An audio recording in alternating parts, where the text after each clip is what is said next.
పద్దుల మీద 4 రోజుల నుంచి 8 రోజుల వరకు గతంలో మాట్లాడిన సందర్భాలు ఉన్నాయి. కానీ ఈసారి 2 రోజుల్లోనే పద్దుల మీద చర్చ పెట్టారు. మొత్తం డిమాండ్స్ 2 రోజుల్లో ఎట్లా మాట్లాడతారు? ఒక్కో రోజు 15-20 డిమాండ్లు ఒకటే రోజు మాట్లాడాలంట. దాని మీద ప్రవేశపెట్టుడు, చర్చ జరుగుడు, ప్రభుత్వం సమాధానం చెప్పుడు, దాన్ని ఆమోదించుడు. 15 డిమాండ్లు ఒక్కొక్క రోజు జరుగుతాయా? 2 రోజుల్లో మొత్తం డిమాండ్స్ మీద చర్చ జరగాలంటున్నారు. బడ్జెట్ మీద చర్చ, రిప్లై ఒకటే రోజు పూర్తి కావాలంటున్నారు. అప్రాప్రియేషన్ మీద ఒకటే రోజు ప్రవేశపెట్టడం, చర్చ జరగడం, సమాధానం చెప్పడం, పాస్ చేయడం. అంటే మొత్తంగా 4 రోజుల్లో బడ్జెట్ సమావేశాలు ముగించే ప్రయత్నం చేస్తున్నారు. అంటే కనీసం శాసనసభలో చర్చించడానికి కూడా ఈ ప్రభుత్వం సిద్ధంగా లేదు. ఇది చాలా దుర్మార్గమైనటువంటి విషయం. కేవలం గతంలో ఇదే కాంగ్రెస్ పార్టీ నాయకులు 10 రోజులైనా బడ్జెట్ సమావేశాలు, 12 రోజులైనా బడ్జెట్ సమావేశాలు, నెల పెట్టాలి, 30 రోజులు పెట్టాలని మాట్లాడింది. కానీ ఇప్పుడు 4 రోజులకు మొత్తం బడ్జెట్ చర్చను 4 రోజులకు కుదించేస్తున్నారు. ఇది అత్యంత బాధకరం, దుర్మార్గం. అదేవిధంగా మేము బీఆర్ఎస్ పార్టీ పక్షాన కనీసం 15 రోజులు బడ్జెట్ సమావేశాలు జరపాలని చెప్పి బీఎస్సీలో మేము డిమాండ్ చేయడం జరిగింది.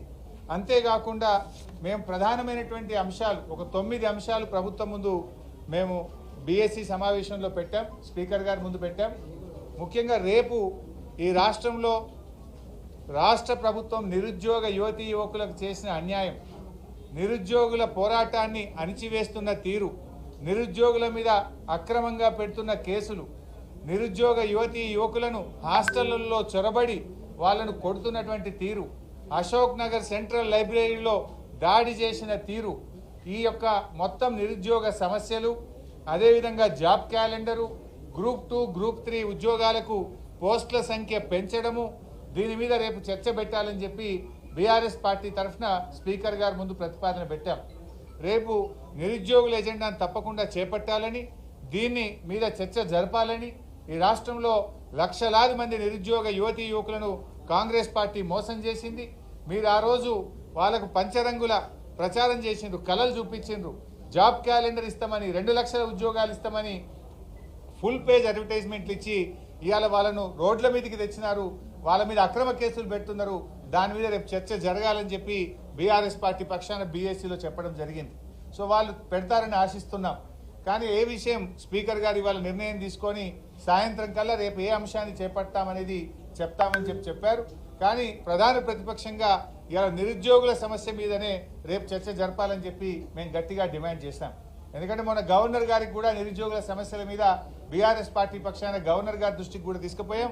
శాసనసభలో ఇది ప్రాధాన్యత కలిగిన అంశం కనుక, లక్షలాది మంది యువతీ యువకుల సమస్య కనుక దీని మీద రేపు చర్చ జరపాలని చెప్పి మేము గట్టిగా పట్టుబట్టాం. ఇవి కాకుండా మరో 8 సమస్యలు కూడా ప్రభుత్వం ముందు పెట్టాం. ఒకటి, రాష్ట్రంలో శాంతి భద్రతల నిర్వహణలో వైఫల్యం. ఈ ప్రభుత్వం వచ్చినాక రోజు మర్డర్లు జరుగుతూ ఉన్నాయి, రేపులు జరుగుతూ ఉన్నాయి, చైన్ స్నాచింగ్ పెరిగిపోయింది, మొత్తం లా అండ్ ఆర్డర్ కుప్ప అయిపోయింది. పోలీసింగ్ వ్యవస్థ మొత్తం కూడా 10 ఏళ్ళు ఎంత అద్భుతంగా ఉండనో ఈ గవర్నమెంట్ వచ్చిన తర్వాత శాంతి భద్రతల నిర్వహణలో పూర్తిగా ఫెయిల్ అయిపోయింది. మొత్తం ఆధారాలతో సహా చర్చ పెట్టాలి. ఈ 6 నెలల కాలంలోనే ఎందుకు ఇంత జరిగింది, ఎక్కడ చూసినా ఇలా భయపడే పరిస్థితులు వచ్చినాయి. అందువల్ల దాని మీద చర్చ జరగాలని కూడా చెప్పాం. అదేవిధంగా చేనేత కార్మికుల ఆత్మహత్యలు, ప్రభుత్వం యొక్క నిర్లక్ష్య వైఖరి, చేనేత కార్మికుల విషయంలో చేనేత రంగాన్ని కాపాడడంలో ఈ ప్రభుత్వ నిర్లక్ష్య వైఖరి మీద చర్చ జరగాలని కూడా అడిగాం.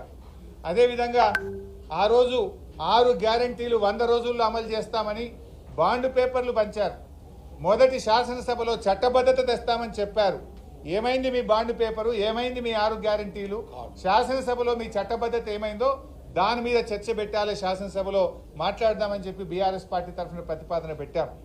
అదేవిధంగా రైతు రుణమాఫీలో ఆంక్షలు పెట్టారు. ఇలా రైతులందరూ కూడా చాలా పరేషాన్ అవుతున్నారు. 1 లక్ష లోపు రుణం ఉన్నా ఇలా చాలా మందికి ఇవాళ రుణమాఫీ జరగలేదు. ఇవాళ ఉదయమే ఒకరు చెప్పారు, డిసెంబర్ 9వ తేదీ వరకే ఉంటుంది, 9 తారీఖు నుంచి ఇవాళ వరకు ఉన్న వడ్డీ మననే కట్టుకోమంటున్నారట. డిసెంబర్ 9 నుంచి ఇలా జూలై నెల నడుస్తూ ఉంది. ఈ 8 నెలల కాలానికి వడ్డీ మీరే కట్టుకోండి, వడ్డీ కడితేనే రుణమాఫీ అయింది అంటున్నారు. ఈ రోజు వరకు ఉన్న 2 లక్షల రుణం మాఫీ చేస్తారా, డిసెంబర్ 9కి చేస్తారా? మోసం చేసింది మీరు. మొదటి సంతకం పెట్టమన్నారు, డిసెంబర్ 9 నాడే రుణమాఫీ చేస్తామని ఇవాళ వడ్డీలు కట్టుకోమని బ్యాంకులోళ్ళు రైతుల ముక్కుబిండి వసూలు చేస్తున్నారు. రేషన్ కార్డులో పేరు లేదని రుణమాఫీ ఆగింది. ఇంట్లో ఒకరికి ఉద్యోగం ఉందని రుణమాఫీ ఆగింది. రుణమాఫీ విషయంలో రాష్ట్ర రైతుల్ని కాంగ్రెస్ పార్టీ మోసం చేసింది కనుక దీని మీద చర్చ జరగాలి, రైతులకు భరోసానివ్వాలి, ఈ చర్చకు ముందుకు రావాలని చెప్పి కూడా బీఆర్ఎస్ పార్టీ కోరడం జరిగింది. అదేవిధంగా అన్ని పంటలకు బోనస్ ఇస్తామన్నారు. ఇప్పుడు ఓన్లీ సన్న వడ్లకే అంటున్నారు, మిగతా పంటల గురించి మాట్లాడతలేరు. ఈ పంటలకు బోనస్ విషయంలో, రైతు భరోసా విషయంలో చర్చ జరపాలని బీఆర్ఎస్ పార్టీ మా బీఏసీలో మేము కోరడం జరిగింది. అదేవిధంగా పల్లె ప్రగతి, పట్టణ ప్రగతిని అటకెక్కిచ్చారు. గ్రామ పంచాయతీలకు, మున్సిపాలిటీలకు నిధులు ఇస్తలేరు. మొత్తం పారిశుధ్య నిర్వహణ ఎక్కడికక్కడ నిలిచిపోయింది. గ్రామాల్లో డయేరియా, మలేరియా, డెంగ్యూ, వైరల్ ఫీవర్స్తో ప్రజలందరూ ఇబ్బంది పడుతున్నారు. హైదరాబాద్లో ప్రతి 3 ఇంట్లకు ఒక ఇంట్లో జ్వరంతో బాధపడుతున్నారు. ప్రజలు కష్టాల్లో ఉన్నారు. ఇవాళ మొత్తం ఈ ప్రభుత్వం స్థానిక సంస్థల్ని నిర్వీర్యం చేసింది.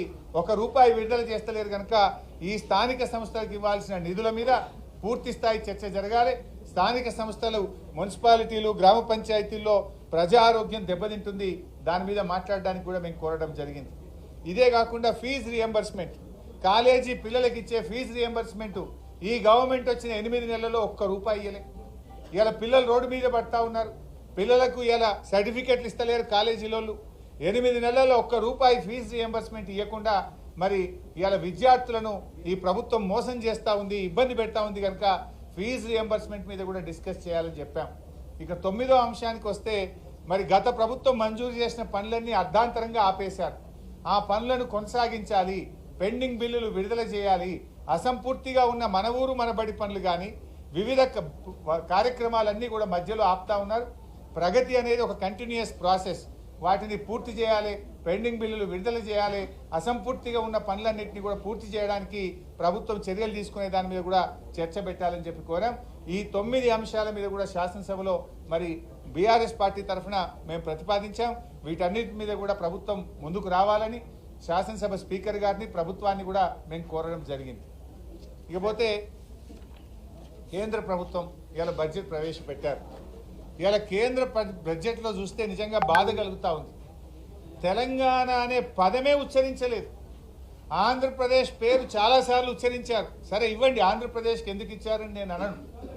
ఆంధ్రప్రదేశ్లో పోలవరం త్వరితగా పూర్తి చేస్తామన్నారు, క్యాపిటల్కు డబ్బులు ఇస్తామన్నారు, వెనుకబడిన జిల్లాలకు డబ్బులు ఇస్తామన్నారు, ప్రత్యేకంగా అనేక సార్లు ప్రకటించారు. సంతోషం. కానీ తెలంగాణ విషయం ఏమైంది?